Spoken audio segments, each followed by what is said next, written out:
जय हिंद दोस्तों। आज हम बात करने वाले हैं क्लास 6 की एनसीईआरटी चैप्टर नंबर 3 जिसका नाम है पृथ्वी की गतियाँ। हम लोगों ने 2 चैप्टर तक पढ़ लिया था। आज हम तीसरा चैप्टर पढ़ेंगे पृथ्वी की गतियाँ। दोस्तों, पृथ्वी की गतियाँ शुरू करने से पहले हम यहाँ पर देखते हैं कि यहाँ पर एक अर्थ का चित्र बनाया गया है और अर्थ के चित्र में इस तरह से एरो बनाया गया है। इस एरो का मतलब समझते हैं।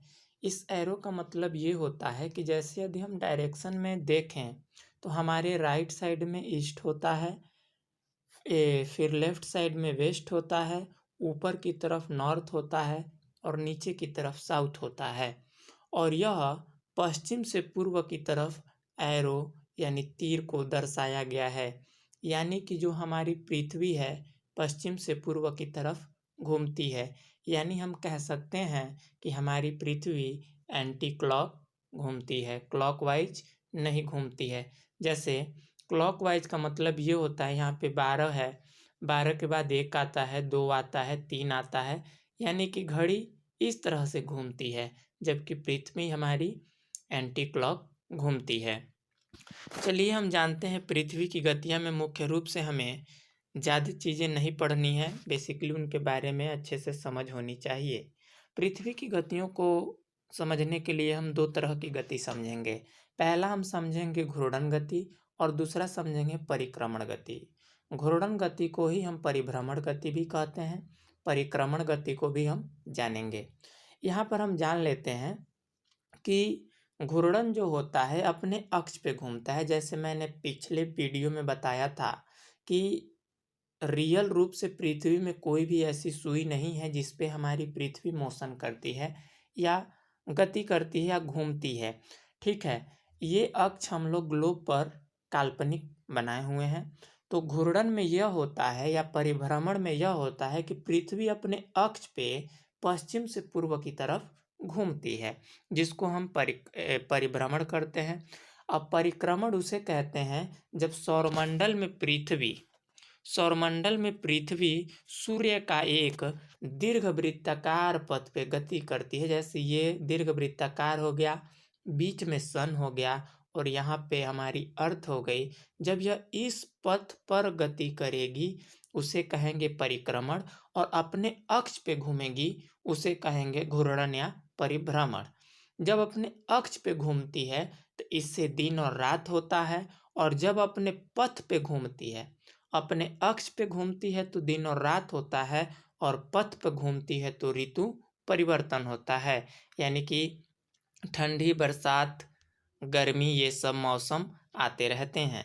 ठीक है, पृथ्वी का अक्ष एक काल्पनिक रेखा है जो इसके कक्षीय सतह से 66.5 डिग्री का कोण बनाती है।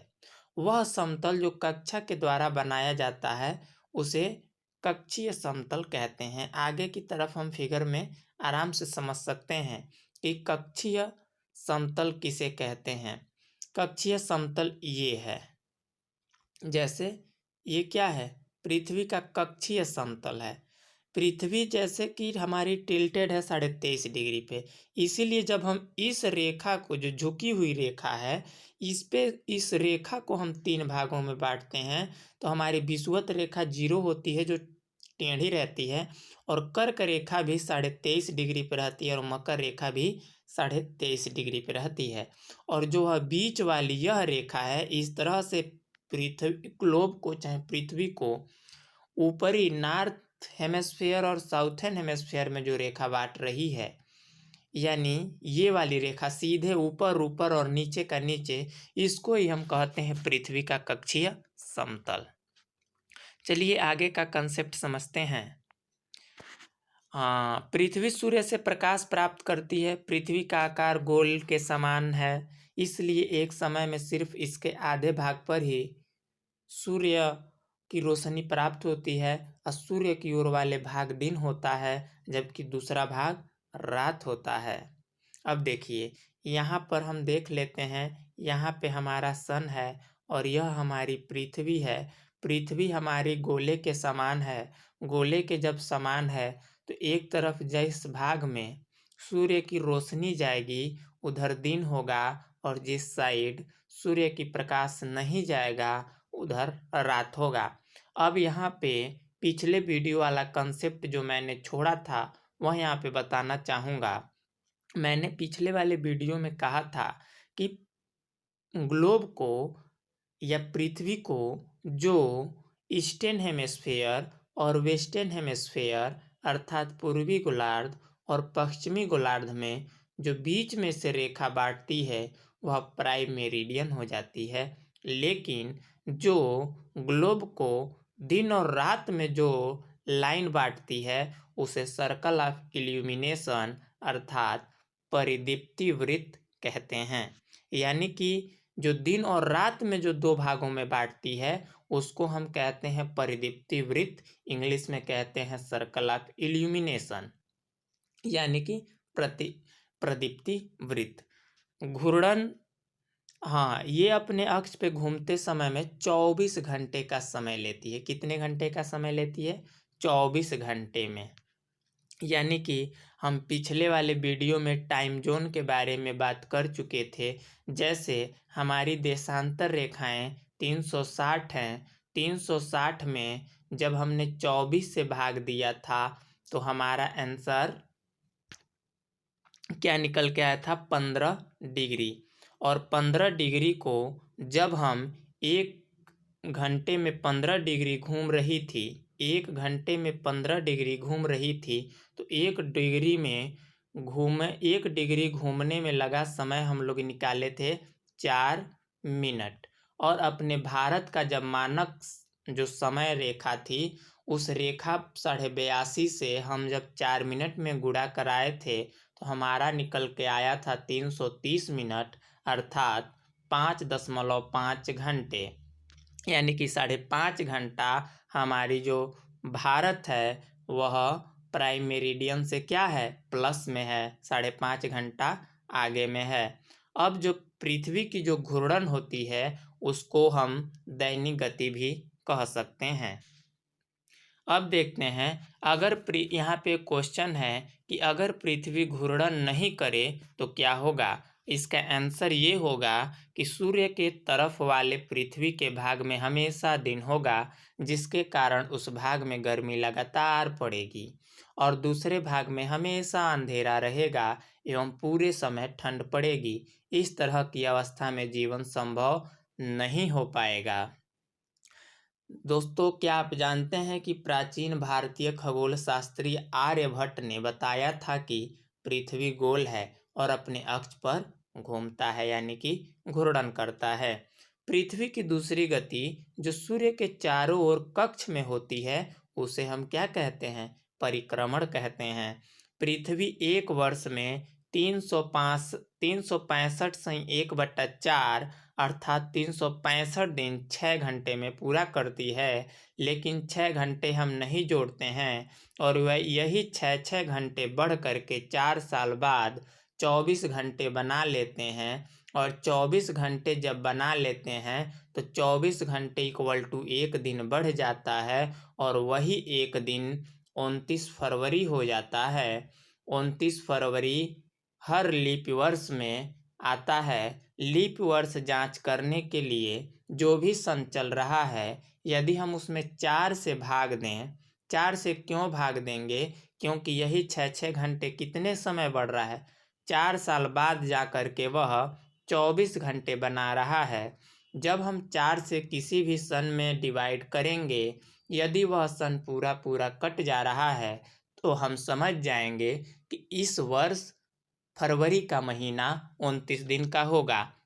तो दोस्तों, सभी महीने 30, 30, 31, 30, 31 इस तरह से चलते हैं, लेकिन फरवरी 29 का होता है, 30 का नहीं होता है। तो जो इसमें का एक बच गया रहता है, 29 में एक जोड़ेंगे तभी तो 30 होगा।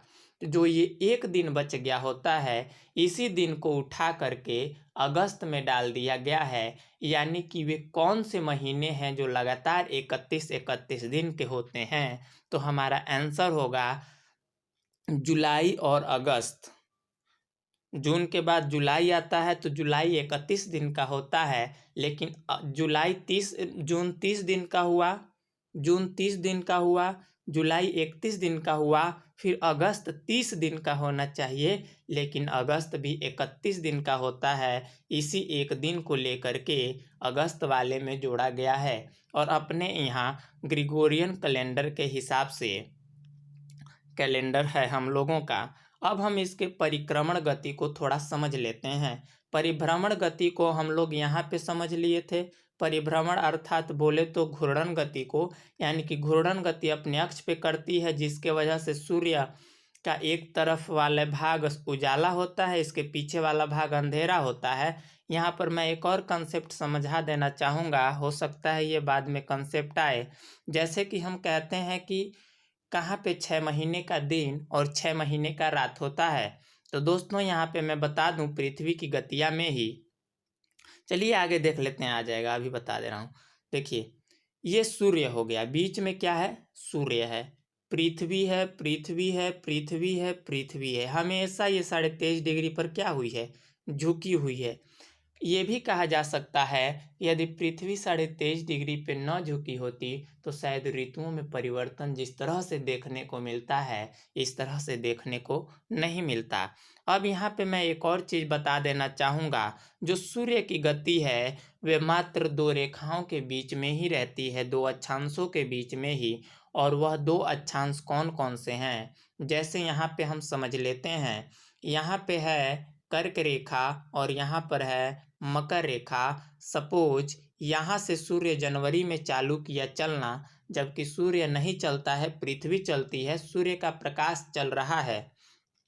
तो जनवरी फरवरी मार्च, मार्च में आ गया विषुवत रेखा पर, फिर अप्रैल मई जून, जून पे आ गया कर्क रेखा पर। तो हम जानते हैं कि भारत के बीचों बीच से कर्क रेखा होकर के गुजरती है। तो जून के महीने में भारत में गर्मी आ जाती है। गर्मी क्यों आ जाती है, क्योंकि सूर्य कहाँ आ गया रहता है, कर्क रेखा पर आ गया होता है। फिर जनवरी फरवरी मार्च अप्रैल मई जून, अब जून के बाद से वह फिर लौटता है मकर रेखा की तरफ। फिर जुलाई अगस्त सितंबर अक्टूबर नवंबर दिसंबर, यानी कि 25 दिसंबर तक वह कहाँ पहुंच जाता है, फिर मकर रेखा पर पहुंच जाता है। फिर वहां से स्टार्ट करता है जनवरी। तो जनवरी में हम मकर संक्रांति मनाते हैं, हर 14 जनवरी को शायद आता है। तो मकर संक्रांति का मतलब यही होता है कि अब जो सूर्य है वह मकर से अब क्या हो चुका है, उसका स्टेशन अपना छोड़ चुका है, मकर रेखा को छोड़ चुका है, अब वह हमारी साइड आ रहा है। तो भारत में उस दिन जनवरी में क्या मनाया जाता है, मकर संक्रांति। आगे देख लेते हैं, ये देख लेते हैं 22 दिसंबर को क्या रहता है, शीत ऋतु रहती है।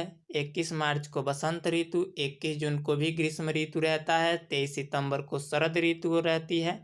और 6 महीने के दिन और 6 महीने की रात वाली बात करना चाह रहा था मैं, तो चलिए इसको समझ लेते हैं हम। यहाँ पे देखिए, जब यहाँ से पृथ्वी 3 महीने जाने में, यानी विषुवत रेखा से 3 महीने जाने में और 3 महीने आने में लगा रही है, तो जब इसका एक ही भाग यहाँ पे हमेशा क्या रहेगा, 6 महीने तक उजाला रहेगा, क्योंकि इस तरह से खींचा हुआ है ना।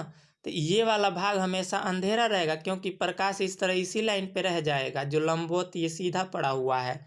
और ये वाला जो भाग है ये 23.5 डिग्री, ये अंधेरा रहेगा और ये उजाला रहेगा। जब यह मकर रेखा की साइड में आ जाएगी तो यहाँ पे उजाला हो जाएगा और ऊपर वाले पे अंधेरा हो जाएगा। यही कंसेप्ट समझाना चाह रहा था। अब चलिए आगे देखते हैं। 4 वर्षों में प्रत्येक वर्ष के बचे हुए 6 घंटे जा कर के 24 घंटे बना लेते हैं और 365 से 366 दिन हो जाता है। जो फरवरी 28 का माह होता है वह बदल करके 29 दिन हो जाता है। देखिए, अब ध्यान दीजिए कि पृथ्वी पूरे कक्ष में एक ही दिशा में झुकी हुई है, एक ही दिशा में झुकी हुई है। सामान्यतः एक वर्ष को गर्मी, सर्दी, बसंत, शरद में बांटा जाता है। ऋतुओं में परिवर्तन सूर्य के चारों ओर पृथ्वी की स्थिति में परिवर्तन के कारण होता है। यदि पृथ्वी परिक्रमण काल नहीं करती तो शायद यहाँ पे ऋतुओं भी नहीं बदलते। अब देखते हैं 21 जून को उत्तरी गोलार्ध, सूर्य की तरफ झुका है। सूर्य की किरणें कर्क रेखा पर सीधा पड़ती है। मैंने जून में बताया था कि कहाँ पहुंच जाता है, कर्क रेखा पर। तो 21 जून को कर्क रेखा पर सूर्य की किरणें एकदम सीधी पड़ती हैं। इसके परिणाम स्वरूप इन क्षेत्रों में ऊष्मा अधिक होती है और ध्रुवों के पास वाले क्षेत्रों में कम ऊष्मा प्राप्त होती है, क्योंकि वहां सूर्य की किरणें तिरछी पड़ती हैं। उत्तरी ध्रुव सूर्य की तरफ झुका होता है तथा उत्तरी ध्रुव रेखा के बाद वाले भागों पर लगभग 6 महीने तक लगातार दिन रहता है। चूंकि उत्तरी गोलार्ध में बहुत बड़े भाग में सूर्य की रोशनी प्राप्त होती है, इसलिए विषुवत वृत्त के उत्तरी में गर्मी का मौसम होता है। 21 जून को इन क्षेत्रों में लंबा दिन तथा सबसे छोटी रातें होती हैं। अब हम जानते हैं 21 जून को एक दिवस मनाया जाता है, योग दिवस। हम लोग सुने होंगे कि योग दिवस 21 जून को क्यों मनाया जाता है। यदि हम क्वेश्चन पूछें कि योग दिवस 21 जून को ही क्यों मनाया जाता है, तो हो सकता है इसके पीछे का रीजन ये रहा हो कि 21 जून को क्या होता है, सबसे बड़ा दिन होता है।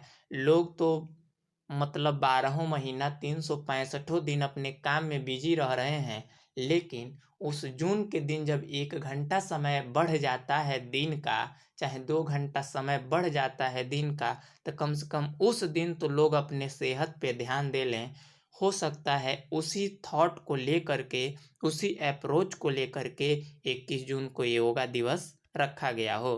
पृथ्वी की इस अवस्था को उत्तर अयनांत कहते हैं। उत्तर अयनांत 22 दिसंबर को दक्षिण ध्रुव के सूर्य की ओर झुके होने के कारण मकर रेखा पर सूर्य की किरणें सीधी पड़ती हैं। सूर्य की किरणें मकर रेखा पर लंबवत पड़ती हैं, इसलिए दक्षिणी गोलार्ध में बहुत बड़े भाग में प्रकाश प्राप्त होता है। इसलिए दक्षिणी गोलार्ध में लंबे दिन तथा छोटी रातें यानी कि ग्रीष्म ऋतु होती है। इसके ठीक विपरीत स्थिति उत्तरी गोलार्ध में होती है। अब पृथ्वी की इस अवस्था को दक्षिण अयनांत कहा जाता है, यानी कि जब सूर्य विषुवत रेखा के ऊपर यानी कि उत्तर में कर्क रेखा की तरफ रहता है तो उसे उत्तरी अयनांत कहते हैं, और जब सूर्य विषुवत रेखा के नीचे अर्थात मकर रेखा पर चला जाता है तो उसे दक्षिणी अयनांत कहते हैं। तो क्या आप जानते हैं कि ऑस्ट्रेलिया में ग्रीष्म ऋतु में क्रिसमस का पर्व मनाया जाता है? क्योंकि ऑस्ट्रेलिया जो है कि मकर रेखा के पास है, मकर रेखा पे है, तो मकर रेखा पर सूर्य ठंडी के दिनों में जाता है, यानी कि हम लोगों के वहाँ ठंडी होती है और मकर रेखा पर गर्मी होती है, लेकिन हम 25 दिसंबर ठंडी के दिन में मनाते हैं, जबकि ऑस्ट्रेलिया में उसको गर्मी के दिन में मनाते हैं। 21 मार्च एवं 23 सितंबर को सूर्य की किरणें विषुवत पर सीधी पड़ती हैं। इस अवस्था में कोई भी ध्रुव सूर्य की ओर नहीं झुका होता है, इसलिए पूरी पृथ्वी पर रात व दिन बराबर होता है। इसे विषुव कहा जाता है। यहाँ पे 3 कंसेप्ट निकल के आ रहे हैं, उत्तरी अयनांत, दक्षिणी अयनांत और विषुव। जब विषुवत रेखा के ऊपर यानी कर्क रेखा के पास सूर्य होता है तो उसे उत्तरी अयनांत कहते हैं। जब विषुवत रेखा के नीचे मकर रेखा पर सूर्य रहता है तो उसे दक्षिणी अयनांत कहते हैं। लेकिन जब 21 मार्च और 23 सितंबर को सूर्य की किरणें विषुवत वृत्त पर अर्थात भूमध्य रेखा पर सीधी पड़ती हैं तो उस दिन क्या होता है कि उस समय दिन और रात बराबर होते हैं, इसे विषुव कहते हैं। विषुव 23 सितंबर को उत्तरी गोलार्ध में शरद ऋतु होती है, जबकि दक्षिणी गोलार्ध में बसंत ऋतु होती है। 21 मार्च को स्थिति इसके विपरीत होती है। 21 मार्च को दक्षिणी गोलार्ध में शरद ऋतु और उत्तरी गोलार्ध में बसंत ऋतु यानी कि मार्च फागुन के महीने में हम लोगों के वहाँ क्या रहता है, बसंत ऋतु रहता है। बसंत ऋतु क्यों होता है? क्योंकि हम लोग उत्तर में हैं, तो यहाँ पे कहा गया इसके विपरीत होता है। अब इस प्रकार स्पष्ट है कि पृथ्वी के घूर्णन एवं परिक्रमण के कारण दिन एवं रात तथा ऋतुओं में परिवर्तन होता रहता है। मैं आशा करता हूँ कि आप लोगों को यह कंसेप्ट बहुत अच्छे से समझ में आया होगा। ऐसे ही मतलब नॉलेजफुल वीडियो पाने के लिए आप हमारे चैनल को सब्सक्राइब करें, लाइक करें और शेयर करें। धन्यवाद।